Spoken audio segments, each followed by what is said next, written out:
akínyìn gbogbo èèyàn ara lé orúkọ mi ni Imam Alhaji Fadilati Sheikh Muhammad Yusuf Abdullahi Arikedere nílùú Ìkòròdú. ǹjẹ́ ìràwọ̀ wà? ìràwọ̀ wà. àwọn èèyàn gbogbo èèyàn kọ̀ọ̀kan tó wà láyé tó wà nínú ayé ló ní ìràwọ̀ kọ̀ọ̀kan tó nílò. ọkùnrin ní tiẹ̀, obìnrin ní tiẹ̀, ọmọdé ní tiẹ̀, àgbàlagbà náà ní tiẹ̀. tó jẹ́ ìràwọ̀ àbáwáyé. ìwà tẹ́ńtọ́lọ̀ ń dá wá sáyé tí ò ní ìràwọ̀ tiẹ̀ kọ̀ọ̀kan tó nílò nínú bá ti bẹ̀rẹ̀ ìrìn àjò. nígbà tí ìtọ́jà sílẹ̀ lára yẹn tó bá pé ìdè ìpínlẹ̀ èkó á di ẹ̀jẹ̀ rigidi, á di ẹ̀jẹ̀, á di ẹ̀kọ́ dórí kò dẹ̀jẹ̀ ní wà níbẹ̀, á di ẹ̀jẹ̀ rigidi ní 40 days. lẹ́yìn 40 days yẹn tó bá tó lo 40 days ní àdìgbà fi ẹran kan ìpínlẹ̀ èkó àdìgbà fi ẹran kan. lẹ́yìn 40 days tó bá wá tó jù bá fi ẹran kan yẹn 40 days ní ìlú yóò wá yọ apá yóò tẹ̀ mọ́ wá yọ ẹsẹ̀. bá fi ẹran kan yẹn ni wọ́n wà pa láti ẹ̀kan mẹ́rin. ayé tó ń lọ yìí ọkùnrin ló fẹ́ lọ ní obìnrin bá fi ẹran kan yẹn ni wọ́n pa láti ẹ̀rú ẹ̀ tó ti nílò tó. ẹlẹ́ẹ̀kejì lẹ̀ sí pé olórí ló fẹ́ lọ yà lórí láyé ni olórí ibú bá fi ẹran kan yẹn náà ni wọ́n pa láti ẹ̀rú ẹ̀. ìjọ olóòjì ayé ni wọ́n pa láti ìjọ tí ó wà sáyé. ìjọ yìí yóò padà wọ́n pa láti ìjọ tí ó padà. tó ìràwọ̀ tó ń kálukú lò kò ti bá wáyé látọ̀jọ́. oríṣi ìràwọ̀ mélòó ló wà wà? oríṣi ìràwọ̀ tó wà Ọlọ́run dá mọ́ wa a lè sọ pé mẹ́rin ni. mẹ́rin ẹ ṣáà wò ó. alákọ̀ọ́kọ́ a ní ìràwọ̀ tó ń pè ní ìràwọ̀ iná. àjàmú ẹlẹ́ẹ̀kejì ìràwọ̀ iyẹ̀pẹ̀. ẹlẹ́ẹ̀kẹta ìràwọ̀ afẹ́fẹ́. ẹlẹ́ẹ̀kẹrin ìràwọ̀ omi. aníràwọ̀ iná, aníràwọ̀ iyẹ̀pẹ̀, aníràwọ̀ afẹ́fẹ́ àti ìràwọ̀ omi. bàtí ìlú ayé mi.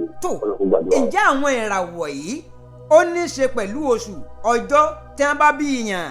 gbogbo oṣù ọjọ́ tí wọ́n bá bí yàn náà ni ìràwọ̀ ní í ṣe pẹ̀lú. torí pé bí gbogbo sọ́mọ̀ ṣe ń wú gbogbo ẹ̀ ti wà ní ìlànà lọ́dọ̀ Ọlọ́run. àìsàn á lè ní ìwádìí ìgbà máa lè dúró já ọ̀sẹ̀ yá náà á lè náà ti rí. bàbá ẹ mọ̀ fáyà kan ó túmọ̀ sí pé Kùránì náà ṣẹ̀rí ẹ̀. ó sọ pé èdè ti yí ẹ̀ múlẹ̀ àìsàn á ti yí ẹ̀ múlẹ̀ ilé ìjà arígbá ti sàmà ìdúró já ọ̀sẹ̀ yá náà á lè náà ti rí. ìràwọ̀ sínú sọ́mọ̀ tó kí lè dé kúrò ìdúró àwọn sọ́mọ̀ tí ilẹ̀ ti ń sú ilẹ̀ ti ń mọ́ láti inú sọ́mọ̀ wá ni. tó tí o bá fẹ́ ṣèbéèrè nípa ìràwọ̀ inú sọ́mọ̀ náà ni yóò ti wá òun ó ti béèrè nípa rẹ̀. ìbẹ̀rẹ̀ ìràwọ̀ omi wà, ìbẹ̀rẹ̀ ìràwọ̀ iná wà, ìbẹ̀rẹ̀ afẹ́fẹ́ wà, ìbẹ̀rẹ̀ ìràwọ̀ ìyẹ̀pẹ̀ náà wà. àjẹ́ pé n ti ń ṣe pọ́tẹ́bù ìràwọ̀ rẹ̀ náà jẹmọ́ díẹ̀ ohun tó ń ṣe nìkọ̀ọ̀kan ìràwọ̀ ẹ̀ tí bàbá Tinubu jàgàbáhùn tó ní ẹgbẹ́ kìíní wà èmi lọ́kàn ìràwọ̀ tiẹ̀ ní pé ìràwọ̀ ọmọkùnrin ni ìràwọ̀ tiẹ̀. bẹ́ẹ̀ ni ìràwọ̀ rẹ̀ gbẹ̀mọ̀. tó bá lọ kunu gbà náà a jẹ́ pé kò ní dépò yẹn láíláí. bẹ́ẹ̀ ni. ókè àbí náà ló fa ti Awólọ́wọ̀ ló fa ti Abíọ́lá bóyá ó ní àwọn ìràwọ̀ kan tí wọ́n bá wáyé tó sì yẹ kí wọ́n tọ̀ tí wọn ò ta tí wọn ò tọ̀ àbí táwọn ò tọ̀ wá dẹran onídìí mọ́ wọn lọ́wọ́. bẹ́ẹ̀ni gbogbo tí èèyàn bá jẹ nínú ayé ìràwọ̀ náà ló sọ pé yóò jẹ bẹ́ẹ̀ ẹni lọ bí òun rẹ̀ hàn títí kò ní rí solúsàn àti tí àdúrà ṣe pàtàkì ẹni orí àwọn tó ti kìí saládùá òun náà kìí saládùá. bàbá tí èèyàn bá mọ ìràwọ̀ rẹ̀ tán ó tún nílò àwọn àdúrà àwọn ìgbésẹ̀ kan àwọn ṣé àti má ṣe bó o là á ṣe mọ àwọn nǹkan táyé ìràwọ̀ wá fẹ́ àti tí ìràwọ̀ wa ò fẹ́ tá ò fi ní máa jèwò. bàbá ẹ bá ń yọ̀ǹda ojú òpó yín ibi tẹ́ ẹ wà ṣe é mọ̀ yìí pé àkókò yìí ó kó à ń papá mọ́ra púpọ̀ ẹ bá ń yọ̀ǹda ojú òpó yín ẹ pè àdírẹ́sì yín.